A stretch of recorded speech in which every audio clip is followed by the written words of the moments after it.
એની બેનપણીઓ આમ આમ ચૂંદડીના ડૂચા મોઢામાં રહી ગયા હોય અને સાહેબ બહકા ફરતી ફરતી રડતી રડતી. કુટુંબના તમામ ભાઈઓ પરિવાર મળી લે તો છેલ્લે દીકરીનો બાપ મળવા જાય. બાપુ એક તલવારના ઝાટકે દહના માથા હેઠા નાખી દે. આવો મરદ માણા હોય, મુશે લીંબુ લટકતા હોય અને આવો પુરુષ બજારમાં રોતો હોય તો ભૂંડો બહુ લાગે. તો કોક એમ કે મરદના દીકરા રોવા હું બેઠો છો, ભૂંડો લાગે છે. પણ એ રૂડો કેતી લાગે? રૂડો 2 વાર લાગે બાપુ. એકવાર કાળજાના કટકા જેવી દીકરીને બાપ જેથી વળાવતો હોય ને ગામને જાપે ઊભો ઊભો આંખમાં આહુડા મૂછમાં લીપાઈ જતા હોય અને પાઘડીને સોગે ઊભો ઊભો આહુડા લૂસતો હોય ને એ બાપ રૂડો બહુ લાગે.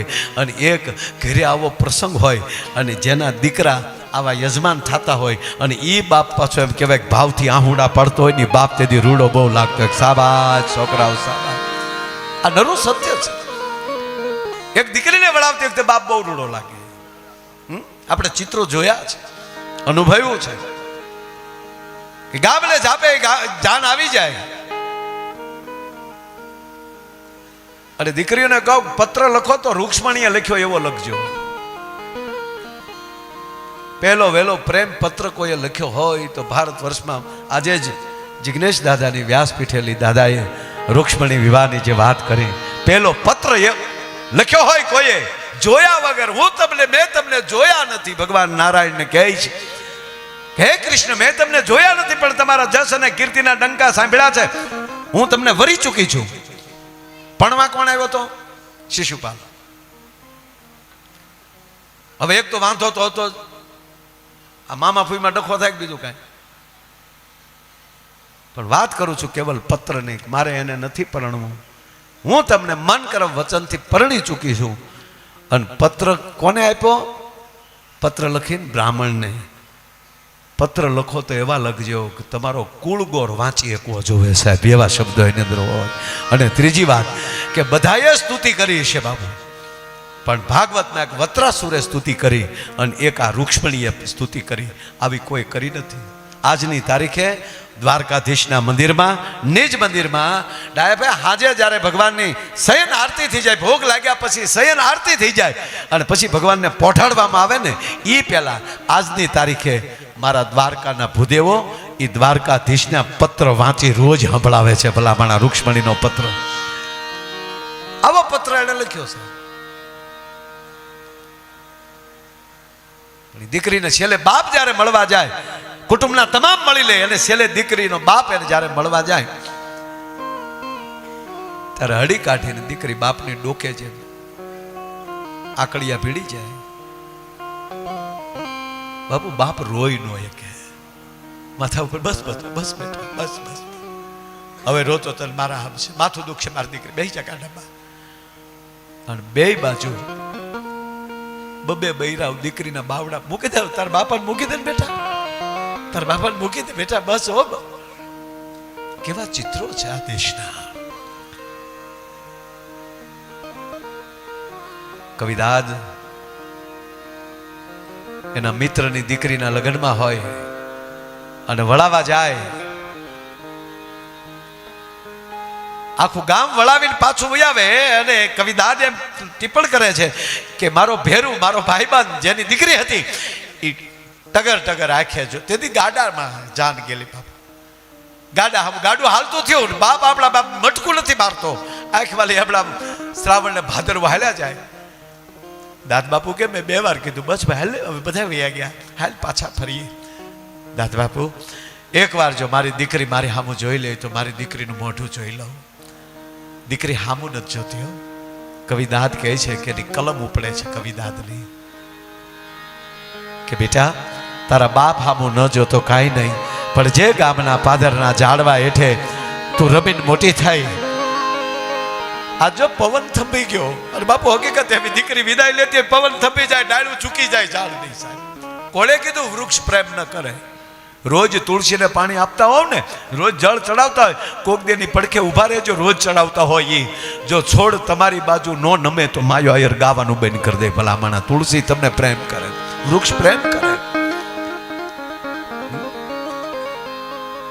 ગામડું ગામ બાપુ દાદ બાપુ કહે છે કલમ લીધી હાથમાં કે તારા પિતા હામું ન જો તો મુબારક, પણ જે ગામના જાપે તું ચાણ ભેગું કરવા આવતી હતી તારી બેનપણીઓને હારે અહીંયા આંબલી પીપળી રમતી હતી, તો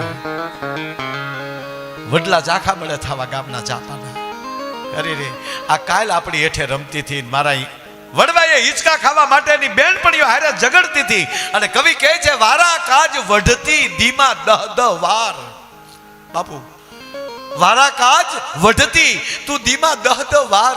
આ કથે ગઈ કેદાર ઓલી નાની નાગલા વાળી, તું નાના નાના નાગલા તારા સાડવાળા આચે આમાં હાથ કરતી હતી, એ આજ મોટો સોટલો અંબોડો બાંધીને તું આજ મારી વડલો કે મારી નીચેની વિદાય થઈ ગઈ તું. અને દાદ બાપુ લખે છે કે આંબલ પીપળ ડાળ બોલાવે, એક વાર હામું જો આંબલ પીપળ ડાળ બોલાવે, એક વાર હામું જો આ ધુબકા દેતી જે ધરામાં, આજ આરો અણહરો કાળજા કેરો કટકો મારો, ગાંઠથી છૂટી ગયો કાળજા કેરો કટકો મારો. આ છબતો નહીં તારો પગ ધરતી પર, ઈ ત્યાં ને ત્યાં થંભી ગયો, આ ડુંગરા જેવડો બેન તને ઉંબરો લાગ્યો, એને માંડ માંડ ઓળાગ્યો કાળજા કેરો કટકો. દાદ બાપુએ અદભુત તો એ લખ્યું, જ્યારે એને બતાવી ભાઈબંધને ઘરે લઈને આવ્યા, દાદ બાપુ કે થોડી વાર પહેલા અહીંયા હરડાઈઓ વાગતી હતી, અહીંયા ગીત વાગતા હતા, અને એ જ ખોરડામાં જ્યાં પગ મૂક્યો, એ જ માંડવામાં જ્યાં પ્રવેશ કર્યો સાહેબ, તો ઘર કેવું લાગ્યું, આંગણું કેવું લાગ્યું. લૂંટાઈ ગયો મારો લાડ ખજાનો. બાપુ સંપત્તિનો ખજાનો લૂંટાઈ જાય એ તો કોણી મારીને રળી એકાય, પણ આ લાડ ખજાનાનું શું કરવું સાહેબ. આ લૂંટાઈ ગયો મારો લાડ ખજાનો, કવિ દાદ કે જોતો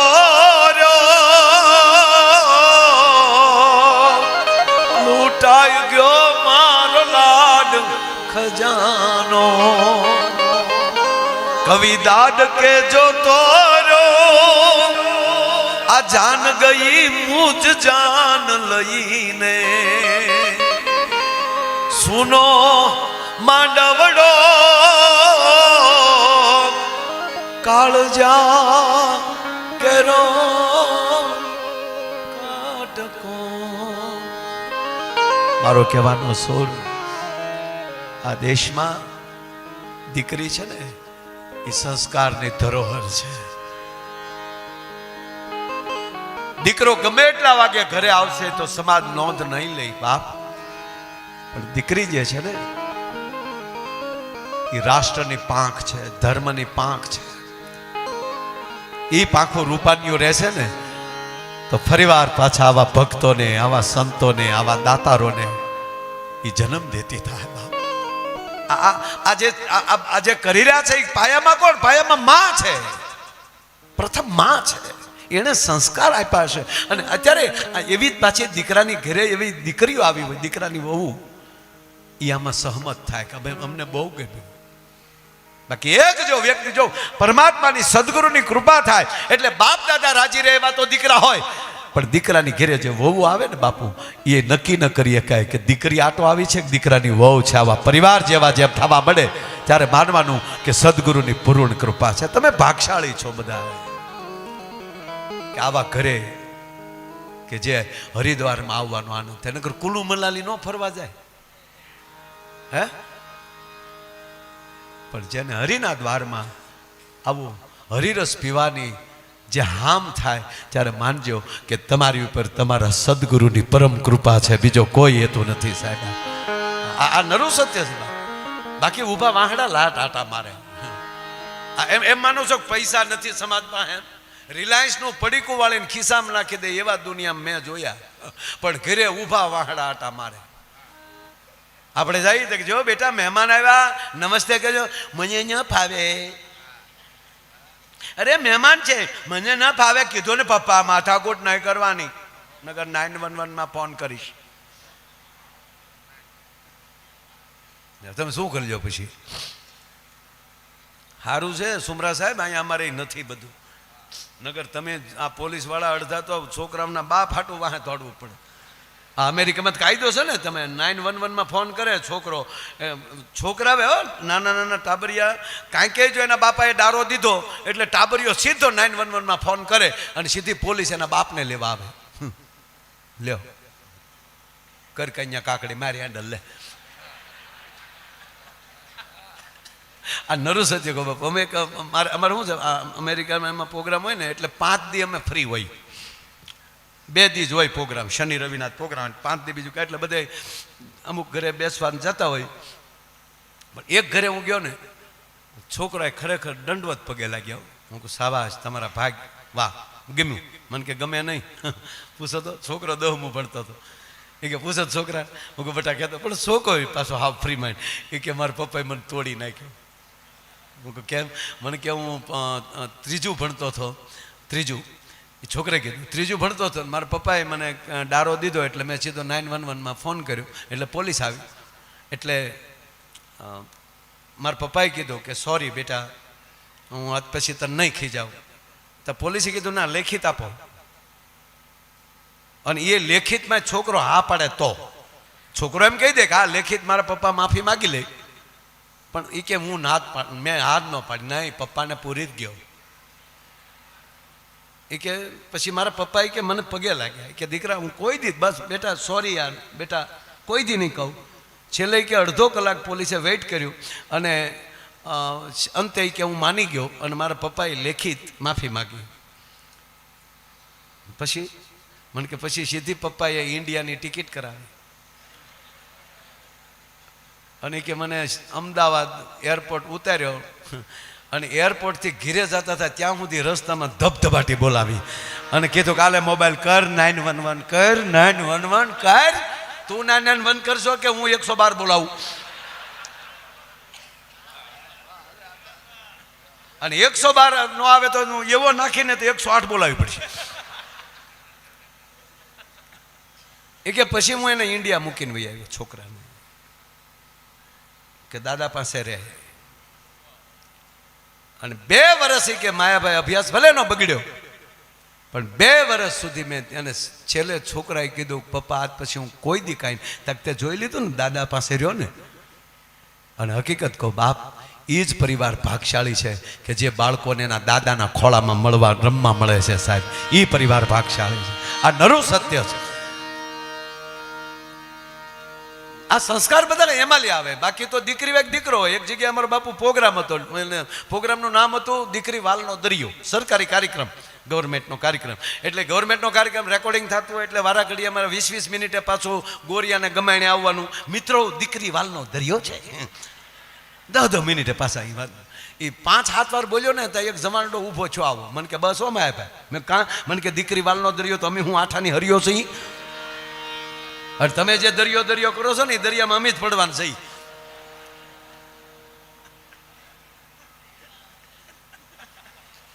એટલે આ દીકરી ટૂંકમાં હારે જાતી હતી. મૂળ વાત ઉપર આવો સાહેબ. કારણ કે ઓલામાંથી બહાર નીકળવા પાછું ઘણો પ્રયાસ કરવો પડે બાપુ.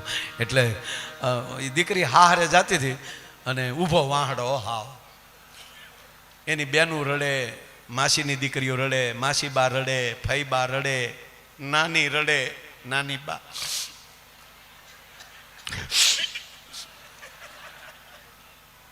આ મૂળ મુદ્દો રડે નહીં હો.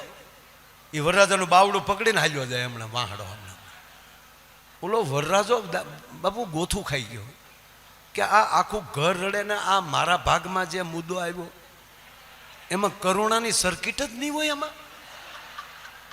આ મારા ભાગ તો જો આ કઈ લે ફેસબુકનો દીકરો થા લે.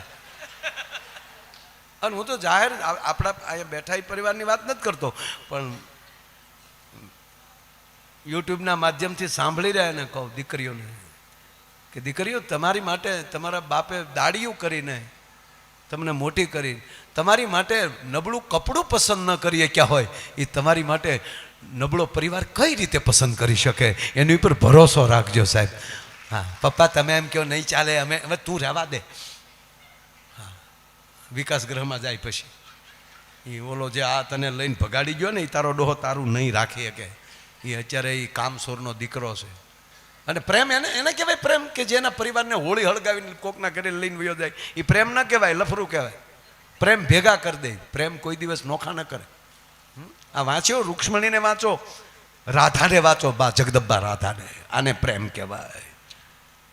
ઓધવે જઈને 116 વર્ષના રાધાજી હતા, 126 વર્ષના. અને ન્યા જઈને કે 126 વર્ષના હોય તો યુવાન દેખાય, થોડે હણગાર સજીને આટા મારતા હતા ને એમાં ઓધમે કીધું કે રાધા કાં? કે નારાયણ નીકળી ગયો છે. હે કે નારાયણ નીકળી ગયા છે. કે ગાંડો થામા તો 100 વર્ષ પહેલા વિયો ગયો છે.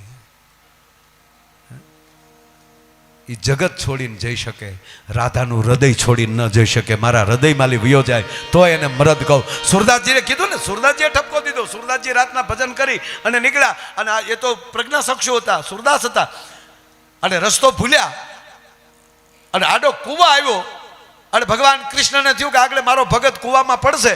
બાળકનું રૂપ ધારણ કરીને ભગવાન કૃષ્ણ કીધું બાબા યહાં સે ચલીએ, બાબા યહાં સે ચલીએ. હવે જેનું ભજન કરતા હોય એ સ્પર્શ કરે એટલે વાઇબ્રેશન તો આવે ને, સાબાશ આજ કાંઈક નોખો છે આ. એટલે સુરદાસને થયું કે બીજો કોઈ નથી રાહ સીંધનારો. વાતવે ચડાવી અને બાવડું પકડવા જ્યાં જાય સુરદાસ, ત્યાં છટકી ગયો. સુરદાસજીની બાપુ હાલત થઈ, ગોપાલ ગોવિંદ એ લાલા कहाँ चले गए तुम? પછી પદ લખે છે, ऐसा करना था तुझे तो सुन ले मेरी पुकार कि बाई सुरा कर जात हो निर्बल जान के मोहे. મને સુરદાસ સમજીને તું મારું બાવડું મુકાવી વયો ગયો. બાઈ સુરા કર જાત હો નિર્મલ જાન કે મોહે, હૃદય ચુરા કે જા તો મરદ બખાનું તો હે. મારા હૃદય માલી નીકળી જા તો મરદ કહું. આનું નામ પ્રેમ કેમ?